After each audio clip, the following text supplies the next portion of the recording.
Om Shanti, everyone, and welcome back on day 5 of this 21-day challenge. And would rather call it a privilege because it's really something to congratulate yourself on, that you have given yourself this time and this opportunity to cleanse these tough habits. This shows that somewhere there's this deep desire to want to be your highest potential. And this is why just wanted to also check if anybody of you got a chance to practice or experiment, rather, not practice, but experiment with soul consciousness. If we will go in this beginning meditation to see how we do that during the day, and so that you will have an idea, because this is the foundation for changing these tough habits. Before we go into that meditation, would like to take a recap from day 4. As we saw soul as a king, the being of light that we all are kings. And we have 3 functions. The souls that we are have 3 functions. Mind is like a stage on which the conscious thoughts are there. Intellect is the director who's sleeping today. So there's not much clarity in what is right and what is wrong. And so we are not able to make best decisions today because the intellect, the director, is sleeping. And then sanskaras are the backstage, which are the thoughts from our past habits and our past sanskaras. And it's very important to know that today it is our habits and our old habits, which is what is running the mind.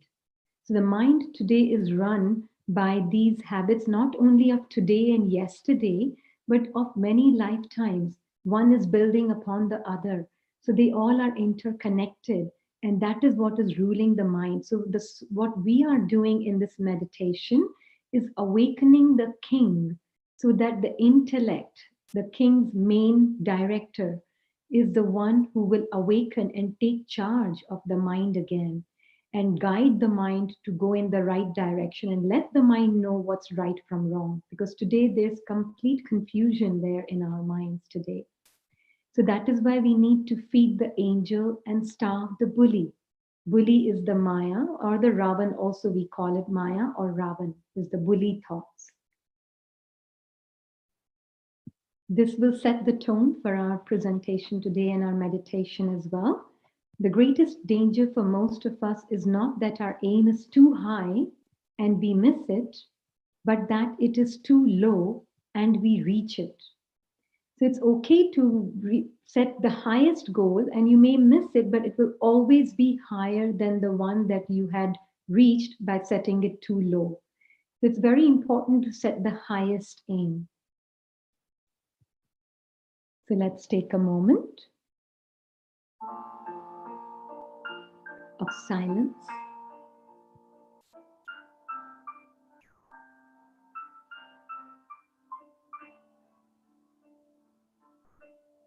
And disconnect and withdraw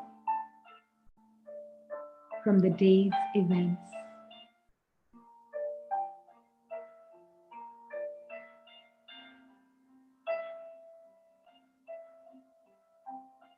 However the day was just part of the journey of the soul. So accept it with complete understanding that the soul I am is on a journey.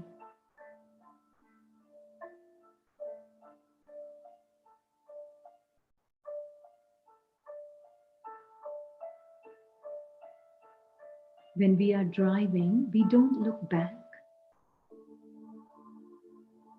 at the path that was traversed. We look forward as to where do we have to go. So let's take this moment and see how do we experiment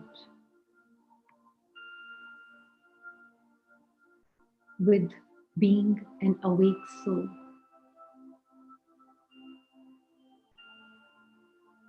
See yourself right now as this immortal being of light that cannot be burnt by fire, cannot be cut by the sword, cannot be drowned by water. Nothing can hurt you, the invisible star. You are beyond harm.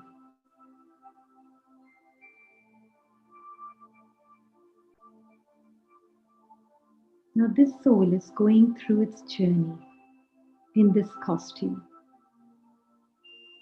So you wake up in the morning.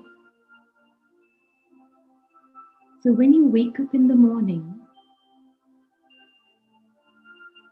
create a few thoughts than just getting up in a rush. We are changing habits, so we are learning to take a pause. Otherwise, we are responding from automated mode. So take a pause and create thoughts that the soul I am is an invisible angel.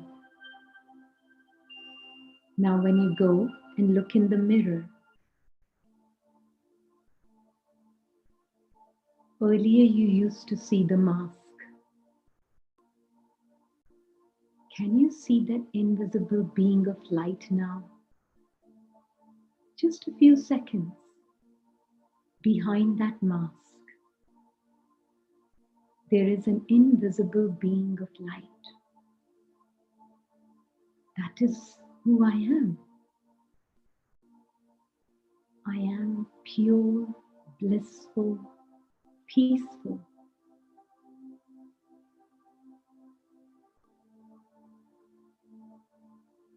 Being of consciousness.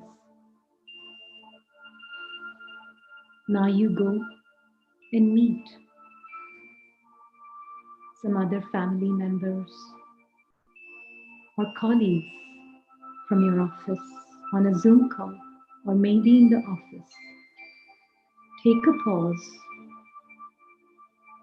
and see you're meeting angelic beings. You are aware and awake, but they may be sleeping to that truth. Take a pause and create a few thoughts. This is the work happening very silently in your mind. That you're looking at those tiny stars, not with these two physical eyes, but with your mind's eye. And you're seeing beautiful beings of light, shining bright, immortal, peaceful. Now you have a meeting and boss shouts at you. Take a pause.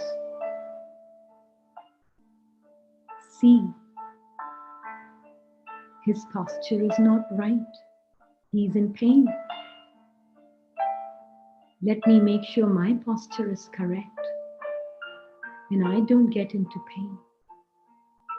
So check your posture. See, are you awake? Or did you get caught up? Even if you got caught up, immediately correct it again.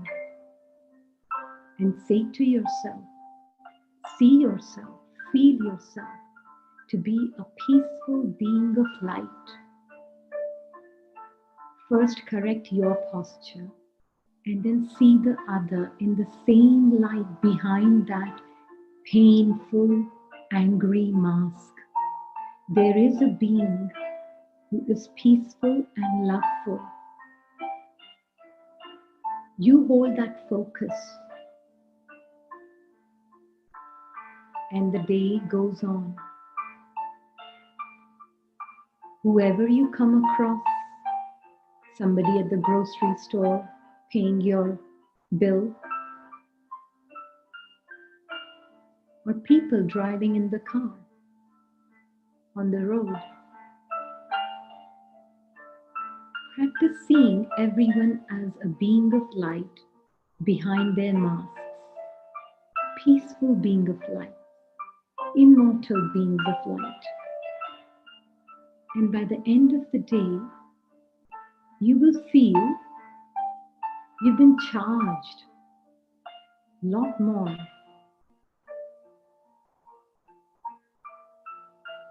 This is how we practice few seconds here, few seconds there. And how do we get that power to do it all? That is the topic we are going to explore a little bit.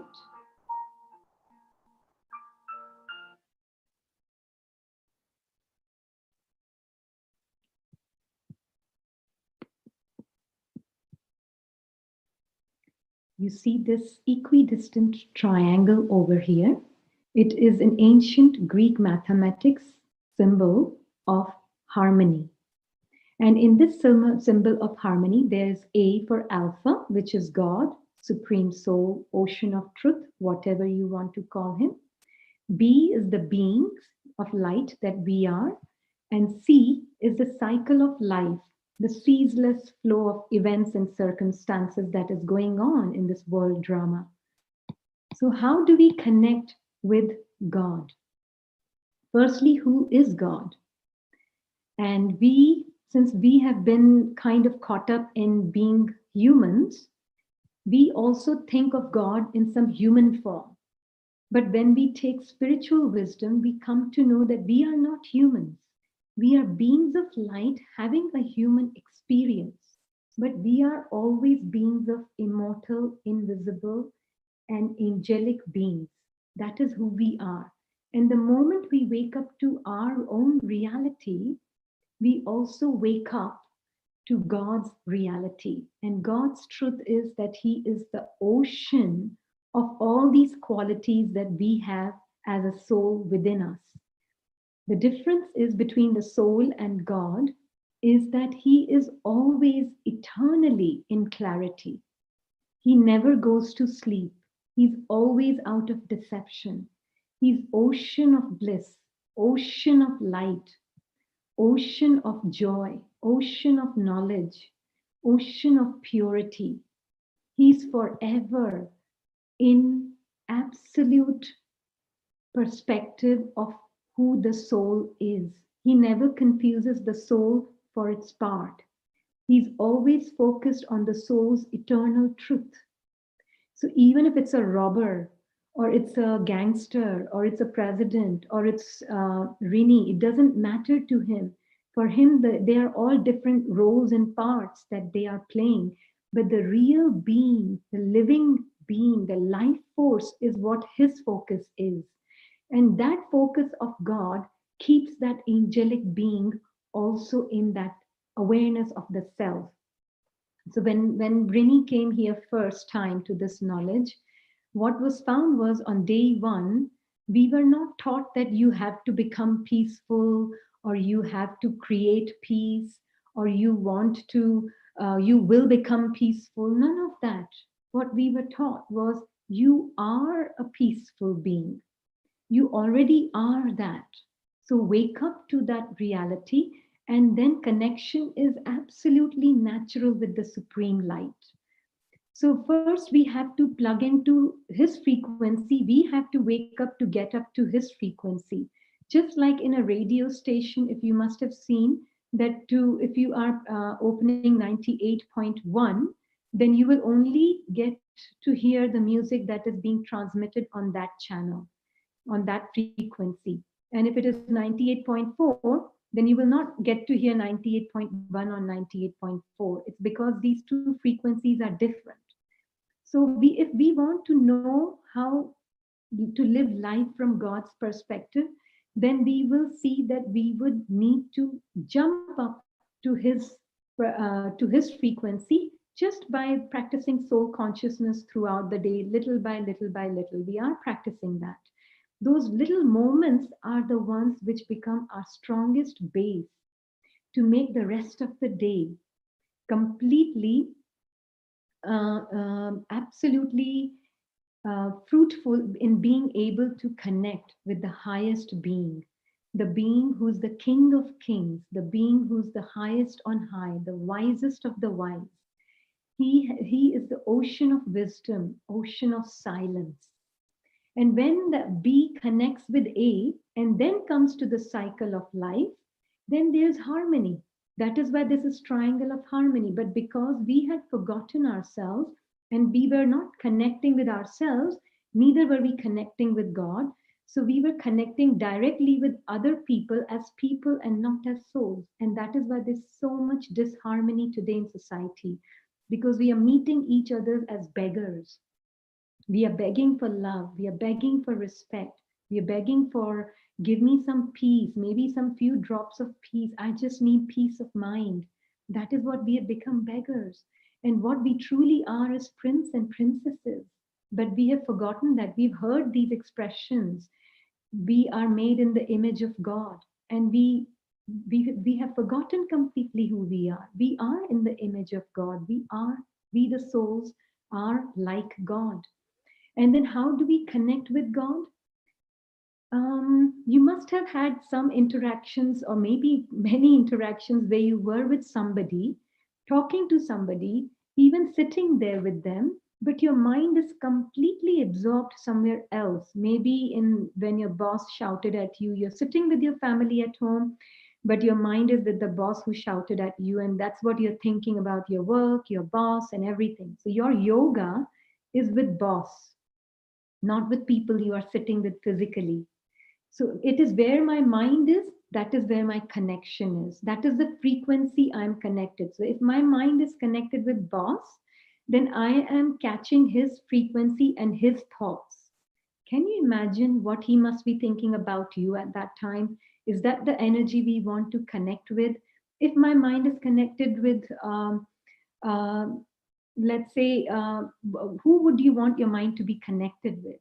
The one who's always stable, one who's always peaceful. And that is what we do in this meditation. We connect the mind, our mind, the mind of the soul connects with the mind of the Supreme. Just like you connected your mind with your boss at work, while sitting with your family at home, you're thinking about it and you're feeling those emotions and everything you are doing. Same thing, we are connecting with God, and we are actually thinking about God. We are connecting with him. We are experiencing his way of looking at things. We are experiencing his way of thinking about things. Then isn't that the best way we will live? We'll give you an example of it as well. Why do we need to do that? Because today we are like discharged batteries. The bully is very strong and powerful. And to overcome that bully and awaken the angel, we need the ocean of love to shine that light of truth on our truth. Because otherwise, we are in darkness. We don't remember who we are. So we need that supreme constant light of truth to be here for us to know who we are and to stay awake in that awareness. Even if it's for a few moments, it is beautiful shift in our bad habits that we have created of not connecting with God, but connecting with everybody else most of the time we don't like. So how do I know that I'm connecting with him? The way I would know that I'm connecting with him is that you will start feeling a big difference in your feeling of peace and love. And it's like nothing will be a big deal for you. Everything will look small. Everything will look small. And so, uh, sanskars will start to change. Bad habits will start to die. Bully will start to become weaker. And this is how we know that we are connecting with that energy. Otherwise, today we don't even know who the bully is and who the angel is in the mind. We are so confused what is right, what is wrong, and then we keep asking people for advice. But when we connect with God, what happens is that we begin to get to know Oh, this is the bully in my mind, and this is the angel in my mind. So let me feed the angel. And then not only do we get to see that clearly with the light, but we also get the power to put the angel into practice. And when we put the angel and angelic thoughts into practice, what happens is that sanskara, original sanskara of the soul, begins to emerge. And that is how we see our habits change dramatically. It's a paradigm shift. It's something you have to experiment with. There is no other way to kind of taste the beauty of this experience. But would like to share one small experience before we go into meditation, that how this connection helps personally. So the daughter came back from school and was not quite happy that day and feeling sad. And of course, as we shared, we are not always in that awareness of being awake. So Rini was clearly awake and not awake at that moment and was thinking of itself as a mother. So we were sitting at the dining table and so asked her, how are you feeling as a mother? How are you feeling? Is there anything I can do? And the response as a mother, because this one was talking, the response that came was not very positive. So then immediately then connected with the supreme mother, the supreme parent, and sat next to him, sat as a point of light. If you see here, sat as a point of light next to the supreme mother, supreme father, whatever he is, supreme friend, supreme companion, supreme whatever you want to call him. He is everything for the tiny point of light. So, as a supreme friend and a supreme mother, the tiny point of light that I am sat with him and asked, how are you looking at this soul right now? And then the answer that came was so beautiful, was that literally sitting with him in his light, could see that soul very differently and saw that that soul is so happy, just like he was seeing that soul. This soul, his focus is only on the truth of that soul. He's not interested in the part of the sadness and the happiness that the character or that costume or that body is playing. His interest is only on the absolute truth and beauty of that soul all the time. So then the same thing, instead of being the mother, became an angel. And in that angelic thought, created a thought also that angel is now looking just like God is looking at this soul. How beautiful this soul is, how peaceful this soul is behind whatever the part it's playing. But there's a beautiful eternal truth that that soul has. And I know it, and God knows it. So let us just focus on that. So we just focused on that, couple of minutes only. And then what happened was there was an immediate shift in her attitude. So what the words could not do, the vibrations did. And there was a shift. Now, the shift is not what is important.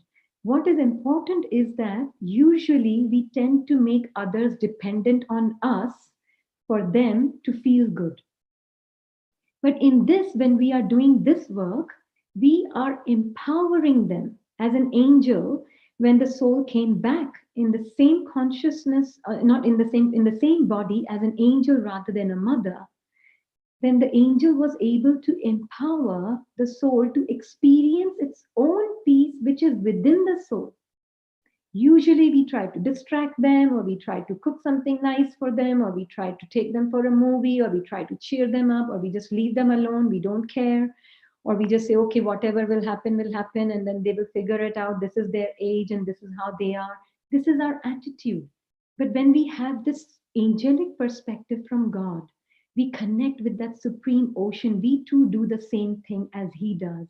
And our focus of truth changes their entire our entire way of seeing, and makes them independent to experience their own truth and beauty. And that is the best part, that God teaches us not to become dependent on external situations to create happiness and peace, but he makes us independent and helps us and reveals to us our own richness and helps us reveal others their own richness. And that is what happens in this knowledge, which is the most beautiful aspect of the soul and the Supreme Soul together. So at this point, we will take a moment and go into a meditation.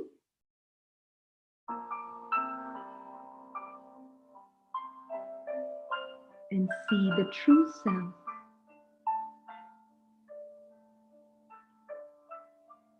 The eternal being of light that I am, in the light of the Supreme Parent, friend, companion, also known as Sat Chit Anand, highest truth, highest blissful soul, ocean of bliss, living being, most Chaitanya, most living being, who never gets corrupted by the energy of Ravan and Bully, who's forever in clarity, who's the parent for all the souls of the world, who's the most loveful being. His love is unconditional. His love is unlimited. And in that love, the soul is able to see himself just like him, his child, who's worthy of God's love. And all the souls of the world are worthy of God's love. Their parts may be different in this cycle of life, but the souls are not their parts. They're not defined by their roles. All of us are beings of immortal light gathered here with the Supreme Father, the Supreme Parent, Supreme Teacher. And the more we stay with Him in our mind's eye, we get colored by His company.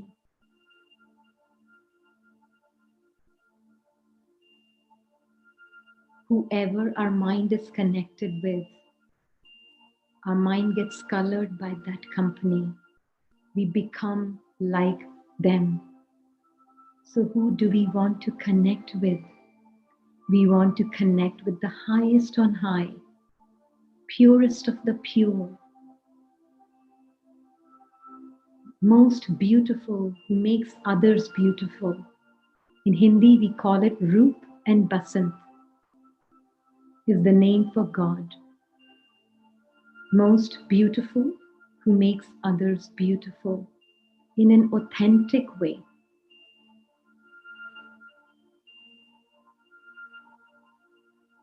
Helps us see beauty in others and greatness in others, first by making us see our own beauty.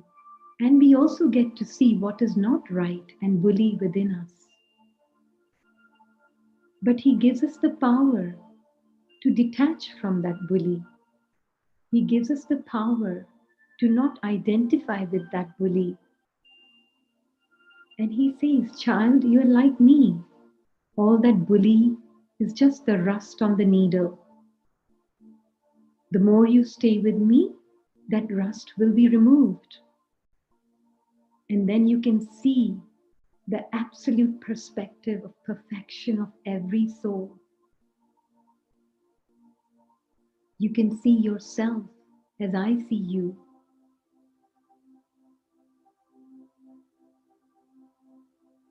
And we can see others as God sees everyone. This is where we get the power to change our habits. This is where we get our power to change our deep-rooted sanskaras, which not only creates our habits of yesterday and today, but even in the future. So it's time to put a full stop to past habits and create new habits, a new habit of connecting with our highest self and then connecting with God.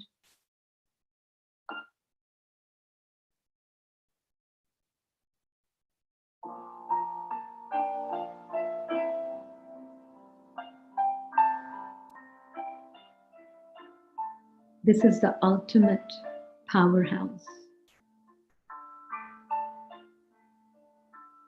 who never judges you, who just loves you, the tiny points of light.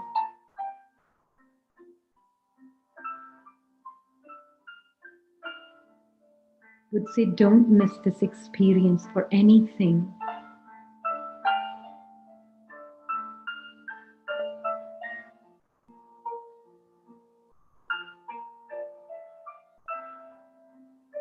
We love the self again as a soul, and we love the Supreme Soul as a soul, and we love all the souls as souls,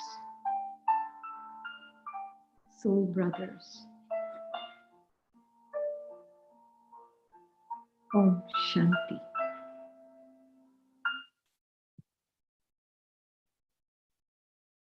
Hope to see you tomorrow. And we have this feedback form in the YouTube description box. If you could give your feedback in that, or even questions if you have any, if you think they were not answered, or it may have stimulated some questions in you, which is very possible, and it's a good thing to have those questions. If you will do, we will do our best to answer those questions in our upcoming episodes of this series. So please do go to that feedback form in the YouTube description box and do write your comments and questions on that. And we would appreciate that. And hope to see you soon and continue this practice and experiment with it. It's an experiment, and your experience will want you to do this more and more. Not because we are saying it, but it is your experience that would want you to make you want to do it.